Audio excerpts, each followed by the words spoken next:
32, one for me, one left over. I had the same birthday.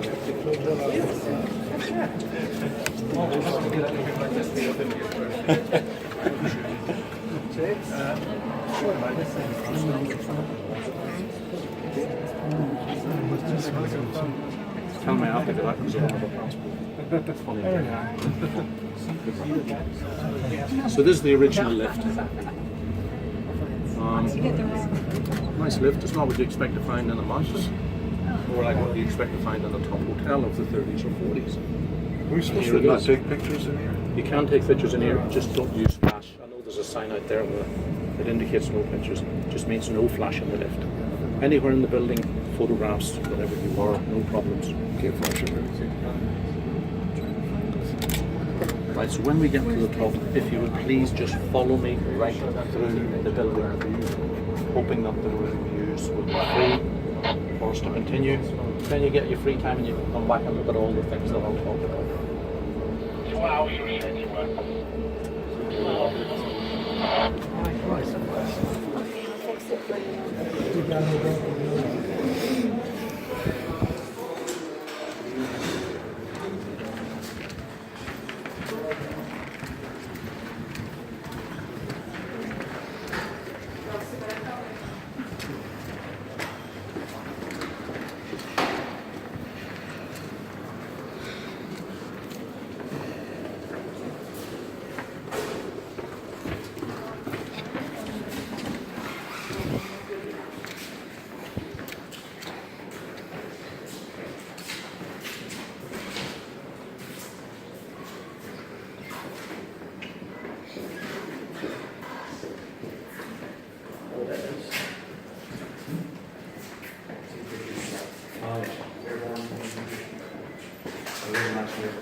No, I mean like photographs. Yeah, but I know it's been rebuilt. So it's been rebuilt.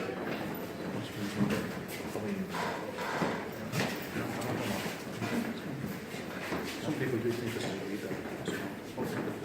Never damaged. Oh, it's a bird. Right, they're all here, folks.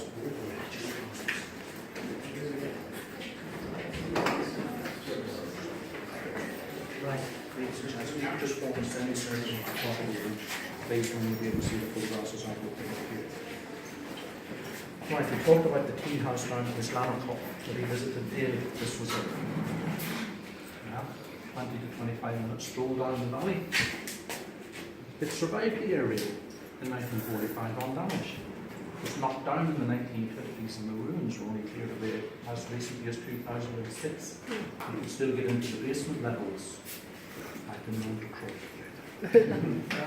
Now, the first thing we did up here on the summit, they built a two-skinned wooden frame according to the plans. When that was approved, they filled it with concrete. When the concrete was set, the planking on either side was removed and that left it with a shell according to the shape of the building. Outside it was then covered in granite.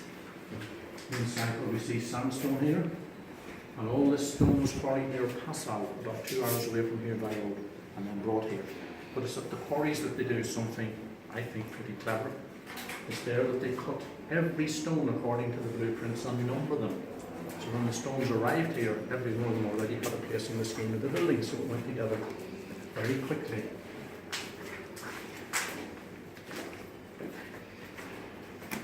Now, when we come out of the lift, there was a corridor going straight down in front of us. We turned right and come through that first room.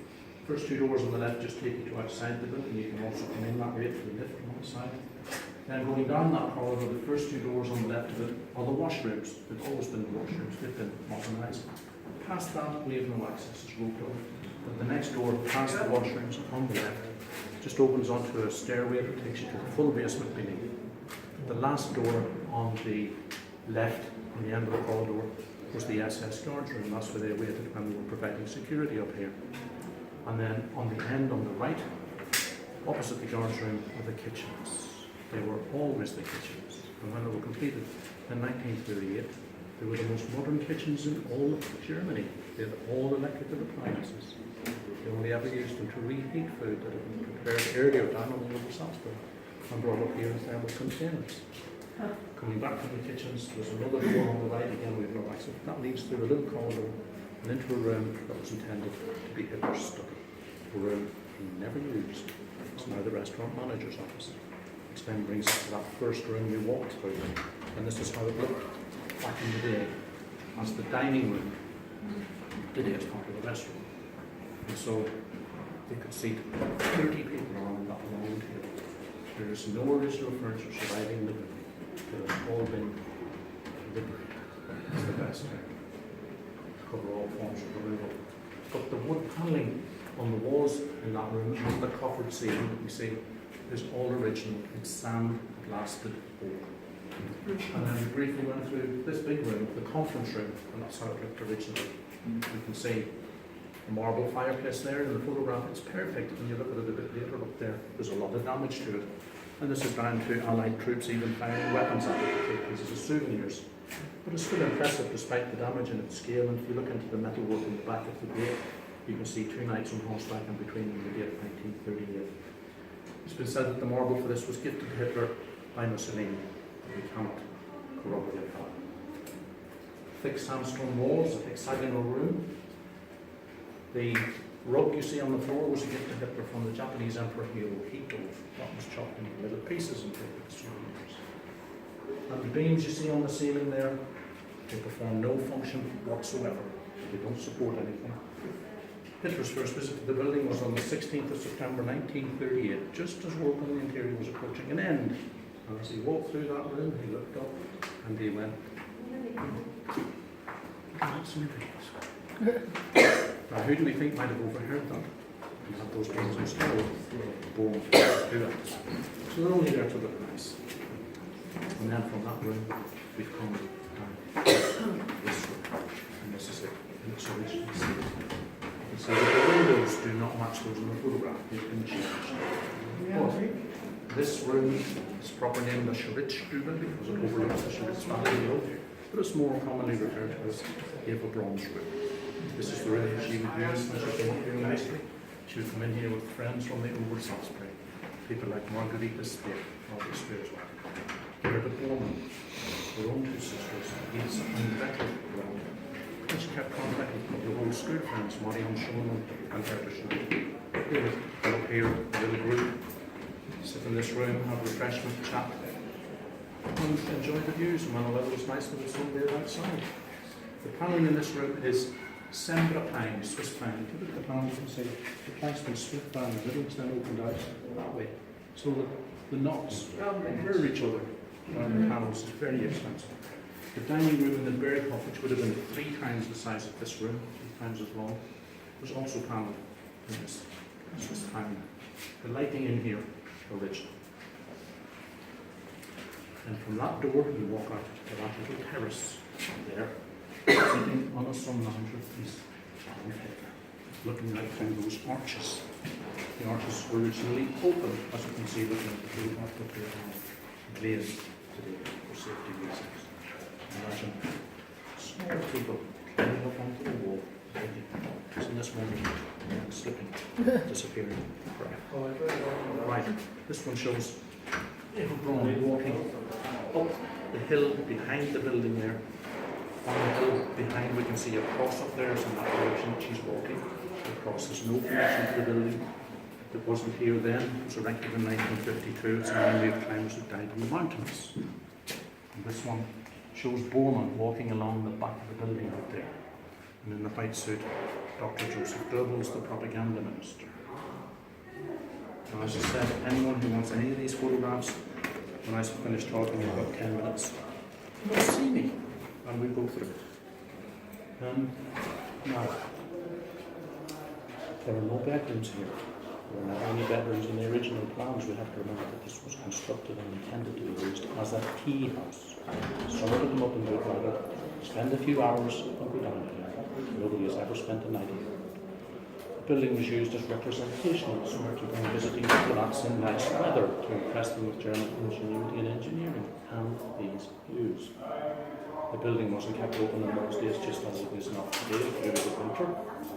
Today the building is open from beginning or middle of May until middle or end of October, depending entirely on the weather.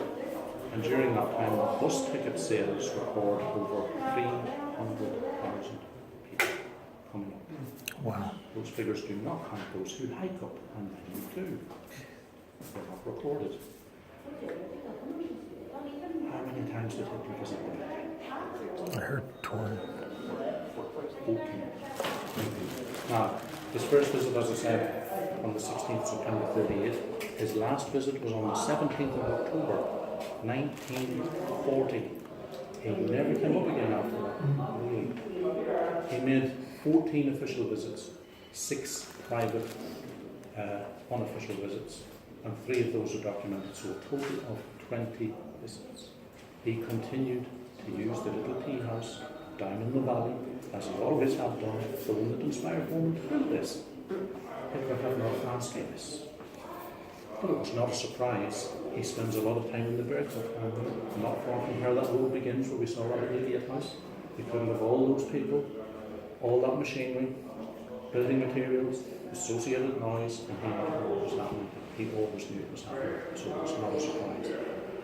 Yes, he was impressed with the building. It's certainly a feat of engineering and constructed in a very short time. But he hadn't asked for this.